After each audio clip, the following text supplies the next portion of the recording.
من بياع جرايد على الرصيف لصاحب اكبر شركه انتاج كرتون في العالم، شركه ديزني. انا محمود الضوي وانت بتتفرج على سلسله من فاشل الى عظيم. قصه والت ديزني ده كان بياع جرايد وحب يطور من نفسه وفتح مكتبه. بعد ما فتح مكتبه خسر ليه؟ علشان هو ما كانش لسه ولا عنده فلوس ولا عنده خبره ان هو يستمر.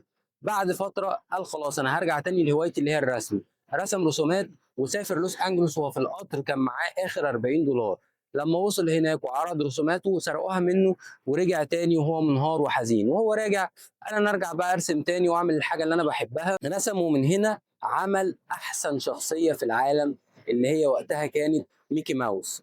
وابتدى واحده واحده لحد ما عمل بعد كده فيلم سنو وايت وكسر الدنيا. ومن هنا ابتدت قصه حياه والت ديزني تتغير وشركه ديزني اتغيرت خالص في العالم. من هنا احب اقول لك لو انت لسه ما وصلتش لازم تقعد تحاول مره واثنين وثلاثه، ما تسمعش كلام اي حد يحبطك. لو عجبك الفيديو لايك وشير وابعته لصاحبك الفاشل. لو ما لقيتش حد فاشل ابعته لي تاني وانا